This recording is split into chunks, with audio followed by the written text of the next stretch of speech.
जय भीम जय मूल निवासी। मैं शैला। MNT न्यूज नेटवर्क में आप सभी का स्वागत है।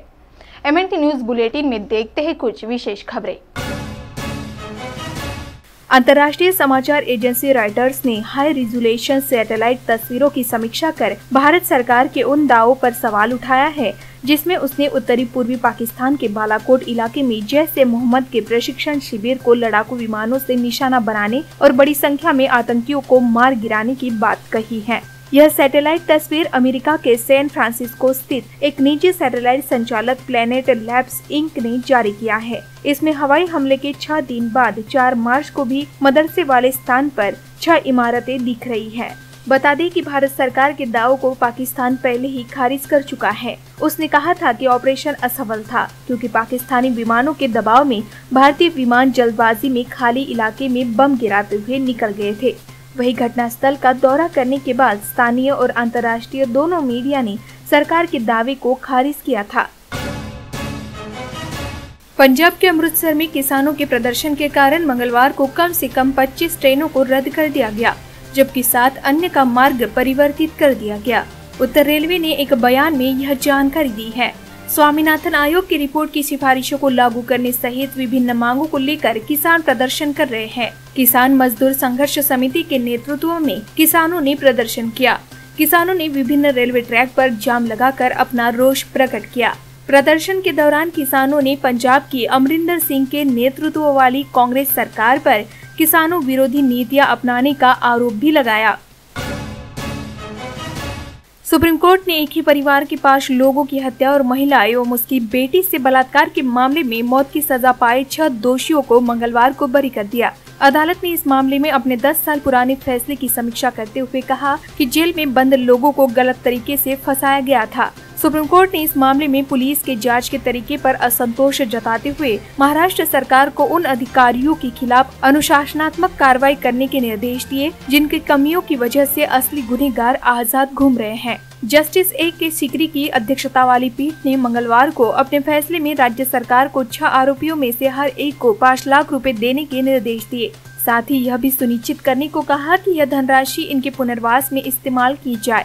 ये सभी आरोपी 2003 से जेल में बंद है। हाईकोर्ट ने 6 आरोपियों में से 3 को मौत की सजा सुनाई थी और अन्य 3 की सजा को आजीवन कारावास में बदल दिया गया था। गौरतलब है कि जून 2003 में महाराष्ट्र के जालना जिले के बोकार्दन में एक परिवार के 5 सदस्यों की हत्या और बलात्कार के आरोपों में इन सभी की गिरफ्तारी के 16 साल बाद इन्हें बरी किया गया है। रिपोर्ट के मुताबिक justice A.K. Sikri, S. Abdul Nazeer और M.R. शाह की पीठ ने मामले की दोबारा जांच का आदेश देते हुए कहा कि जांच निष्पक्ष तरीके से नहीं की गई थी। आरोपी घुमंतु समुदाय से थे और उन्हें झूठे आरोपों में फंसाया गया था। पिछले 2.5 साल की तुलना में इस साल फरवरी में भारत में बेरोजगारी दर अपने रिकॉर्ड स्तर पर पहुंच गई है। भारतीय अर्थव्यवस्था निगरानी केंद्र द्वारा मंगलवार को जारी किए गए आंकड़ों के अनुसार फरवरी 2019 में भारत में बेरोजगारी दर बढ़कर 7.2% हो गई है, जो कि सितंबर 2016 के बाद सबसे अधिक है। यह आंकड़ा पिछले साल फरवरी में 5.9% था। बता दें कि CMII का आंकड़ा देश भर में हजारों लाखों लोगों के सर्वेक्षण पर आधारित है।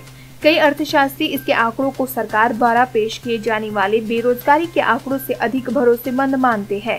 इस साल जनवरी में जारी हुई CMII की रिपोर्ट के अनुसार साल 2016 में हुई नोटबंदी के बाद साल 2018 में लगभग 1.1 करोड़ लोगों की नौकरी चली गई। वहीं 2017 में पेश की गई कर व्यवस्था GST ने लाखों की संख्या में छोटे कारोबारियों को नुकसान पहुँचाया है। गौरतलब रहे कि पिछले महीने सरकार ने संसद में बताया था कि छोटे कारोबार में नौकरियों पर पड़ने वाले नोटबंदी के प्रभाव को लेकर उसके पास कोई आंकड़ा नहीं है। जंगल से आदिवासियों की बेदखली के मामले ने अब तूल पकड़ लिया है। हालांकि सुप्रीम कोर्ट ने अपने 13 फरवरी के फैसले पर स्टे दे दिया है, पर आदिवासी इस मसले पर अब भी आक्रोशित है। आदिवासी भारत महासभा की अपील सोशल मीडिया में वायरल हो रही है। इसमें कहा गया है कि विभिन्न आदिवासी संगठनों के बंद को समर्थन दिया जाए। भले ही सुप्रीम कोर्ट ने आदिवासियों को उनकी जमीन से बेदखल करने के आदेश पर स्टे दे दिया है, लेकिन पूरी संभावना यही है कि स्टे आदेश को बदला जा सकता है। जरूरत इस बात की है कि आदिवासियों की जमीन और आजीविका की रक्षा के लिए वन अधिकार कानून के अनुसार एक समुचित कानून बनाया जाए। इस मामले में केंद्र की मोदी सरकार को बेनकाब किया जाना चाहिए। निर्णय लिया गया है कि 9 मार्च को SC, ST, OBC संयुक्त मोर्चा के तत्वावधान में रैली निकाली जाएगी। हमारी मांग है कि स्टे नहीं, सुप्रीम कोर्ट के निर्णय को पूरी तरह निरस्त किया जाए। जल जंगल जमीन हमारे आपकी, नहीं किसी के बाप की। जय जोहार का नारा है, भारत देश हमारा है। रामदयाल मुंडा जिंदाबाद, जिंदाबाद, जिंदाबाद।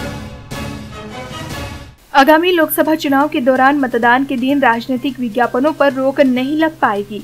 सरकारी सूत्रों के अनुसार इससे जुड़ा चुनाव आयोग का प्रस्ताव अभी विधि मंत्रालय के पास लंबित है।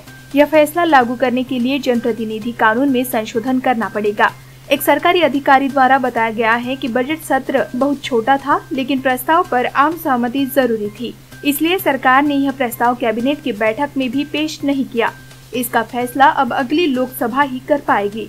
आयोग की एक कमेटी ने मतदान से 48 घंटे पहले के समय में प्रचार से जुड़े नियमों में बदलाव करने की सिफारिश करते हुए मतदान के दिन समाचार पत्रों में विज्ञापन पर रोक की सिफारिश की थी। फिलहाल मतदान के 48 घंटे पहले इलेक्ट्रॉनिक मीडिया पर प्रचार सामग्री नहीं दिखाई जा सकती है।